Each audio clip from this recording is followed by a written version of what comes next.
Hello everyone, আসসালামু আলাইকুম সবাইকে। সবাই কেমন আছেন? আশা করি ভালো আছেন। আপনাদের জন্য আরেকটি নতুন ভিডিও নিয়ে চলে আসলাম আমি রুমিস কিচেন থেকে।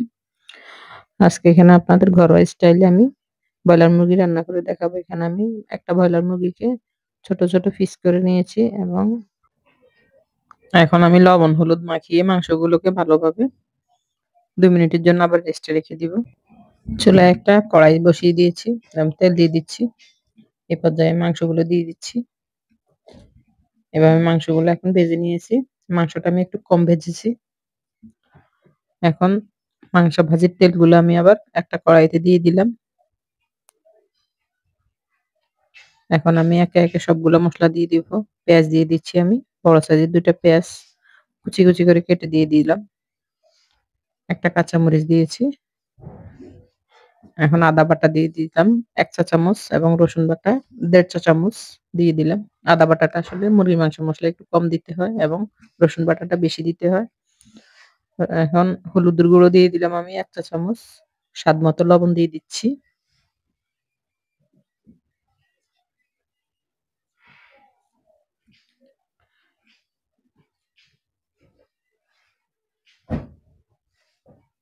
জিরে গুঁড়ো দিয়ে দিলাম ১ চা চামচ।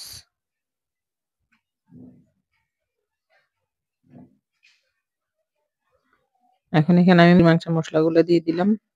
এই মসলাটা দিলে আসলে একটু স্মেলটা ভালো আসে এবং ভালো লাগে। এজন্য এই মসলাটা দিয়ে দিলাম। মরিচের গুঁড়োটা লাস্টে দিতে হয়। তার কারণ এটা ভাজলে কিন্তু এটার কালারটা নষ্ট হয়ে যাবে। এজন্য আমি সবার লাস্টে মরিচের গুঁড়াটা দিয়ে দিচ্ছি। এখন ২ মিনিটের মতো ভাজবো যেন মসলাগুলো পুড়ে না যায়। একটু ঘন, ঘন নাড়তে হবে তাহলে আর মসলাগুলা পুড়বে না। কালারটাও সুন্দর থাকবে। এখন এখানে আমি ভেজে রাখা মাংসগুলো দিয়ে দিলাম। এজন্য আমি মাংসটা আজকে একটু কম ভেজে রান্না করেছি। মুসমুসে একটা ভাব চলে আসে এবং মাংসটা শক্ত, শক্ত লাগে তখন তারা আর খেতে পারে না।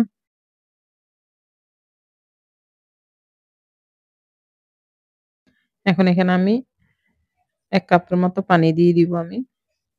পানিটা দিয়ে আমি মাংসগুলো যেহেতু আমার মসলাগুলো ভাজা এবং মাংসগুলো ভাজা, পানিটা দিয়ে আমি একটু কষিয়ে নিব মাংসটাকে। আসলে যাদের বাসায় বাচ্চা আছে তারা কিন্তু একটু নরম মাংসটা খায়, খেতে পছন্দ করে এবং বৃদ্ধ যারা তারা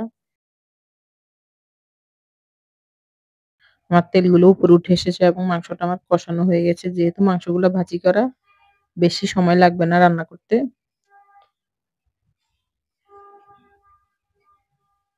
এই একই পানিতে কিন্তু আমার রান্নাটা পুরো কমপ্লিট হয়ে যাবে। এখন আমি আরো ২ মিনিটের জন্য একটা ঢাকনা দিয়ে ঢেকে দিব।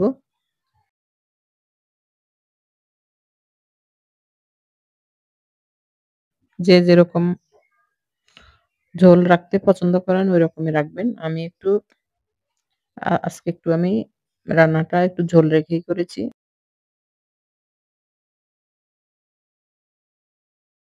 এখন একটা বাটিতে নিয়ে নিচ্ছি পরিবেশনের জন্য।